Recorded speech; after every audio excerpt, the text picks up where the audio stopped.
യുവതീ പ്രവേശന വിധി പുനഃപരിശോധിക്കണമെന്ന് കേന്ദ്ര സർക്കാർ സുപ്രീം കോടതിയിൽ അറിയിച്ചിരിക്കുന്നു.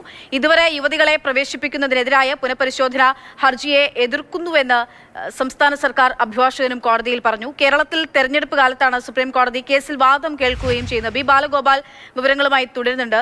ബാലു, നിലവിലത്തെ ഒരു സാഹചര്യം എന്ന് പറഞ്ഞിട്ടുണ്ടെങ്കിൽ കേന്ദ്രവും കേരളവും സമാനമായി തന്നെ ഇത് പുനഃപരിശോധന വേണമെന്നുള്ള ആവശ്യമാണല്ലോ ഇപ്പോൾ മുന്നോട്ട് വെക്കുന്നത്. എങ്ങനെ ഒരു വിധി ഉണ്ടാകാനുള്ള സാധ്യതയാണുള്ളത്? നിലവിൽ കോടതിയിലാണെങ്കിൽ പോലും ഉന്നയിക്കപ്പെടുന്ന ചോദ്യങ്ങളൊക്കെയും അത് കോടതിയുടെ മുൻപിലുള്ള പ്രധാനപ്പെട്ട 7 ചോദ്യങ്ങളാണെങ്കിൽ പോലും ആ ചോദ്യങ്ങൾ ഭരണഘടനയിലും മതവിശ്വാസത്തിലും ഊന്നിക്കൊണ്ടുള്ള ചോദ്യങ്ങളാണ് മുന്നോട്ട് വെക്കുന്നത്. അപ്പോൾ സ്വാഭാവികമായിട്ടും ഇതിൽ ഒരു കോടതിയിൽ നിന്നും എന്ത് വിധി ഉണ്ടാകുമെന്നുള്ളതാണ് സ്വാഭാവികമായിട്ടും നമ്മളൊക്കെയും കാതോർക്കുന്ന ഒരു കാര്യം എന്ന് പറയുന്നത്. കോടതി എങ്ങനെയായിരിക്കും ബെഞ്ച് രൂപീകരണവും ഒപ്പം തന്നെ മുന്നോട്ടുള്ള കോടതിയുടെ വിഷയത്തിൽ മുന്നോട്ടുള്ള പോക്ക്?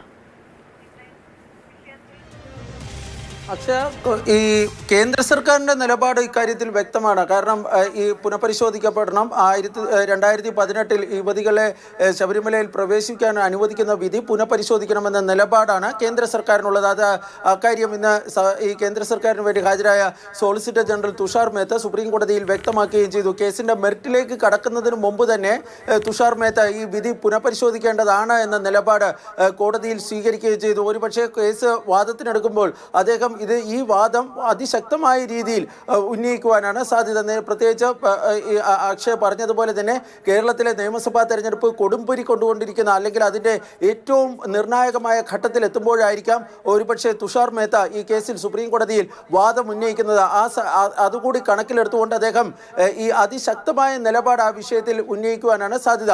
സംസ്ഥാന സർക്കാരിനെ സംബന്ധിച്ചിടത്തോളം ഇന്ന് സുപ്രീം കോടതിയിൽ മൗനം പാലിക്കുക എന്ന നിലപാടായിരുന്നു ഉണ്ടായിരുന്നത്. പക്ഷേ അതിനിടയിലാണ് ഈ കേസിൽ ഒരു നോഡൽ ഓഫീസറെ നിയമിക്കുന്നത്, അതായത് 2 ഭാഗങ്ങളുടേതുമായി നോഡൽ ഓഫീസർമാരെ നിയമിക്കുന്നതുമായി ബന്ധപ്പെട്ട ചർച്ച നടത്തിയിരുന്നത്. ഇതിൽ യുവതീ പ്രവേശനത്തെ അനുകൂലിക്കുന്ന ഒരു ഭാഗത്ത്, യുവതീ പ്രവേശനത്തെ എതിർക്കുന്നവർ ഒരു ഭാഗത്ത്, അങ്ങനെ 2 നോഡൽ ഓഫീസർമാരെ നിയമിക്കുന്നതുമായി ബന്ധപ്പെട്ട ചർച്ചകൾക്കിടയിലാണ് സംസ്ഥാന സർക്കാരിന് വേണ്ടി ഹാജരായ സീനിയർ അഭിഭാഷകൻ ജയ്ദീപ് ഗുപ്ത സംസ്ഥാനം ഇതുവരെ ഇതിനെ എതിർത്തിരുന്നു എന്ന കാര്യം പറഞ്ഞത്.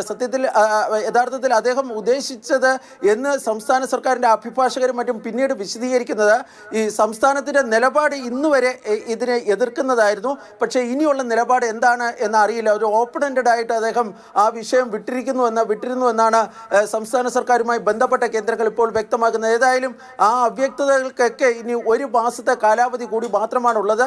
നവംബർ 14 സുപ്രീം കോടതിയിൽ മാർച്ച് 14 ഇതുമായി ബന്ധപ്പെട്ട നിലപാട് സംസ്ഥാന സർക്കാരിനെ സംബന്ധിച്ചിടത്തോളം അറിയിക്കേണ്ടി വരും. അത് നേരത്തെ പ്രശാന്ത് പറഞ്ഞതുപോലെ തന്നെ ഒന്നുകിൽ യുവതീ പ്രവേശനത്തിന് അനുകൂലം അല്ലെങ്കിൽ യുവതീ പ്രവേശനത്തിനെതിരെ, ഇതിൽ ഏത് നിലപാടിലേക്ക് സംസ്ഥാന സർക്കാർ ഇനി എത്തുമെന്നതാണ് കാത്തിരുന്ന് കാണേണ്ടതായുള്ളത്.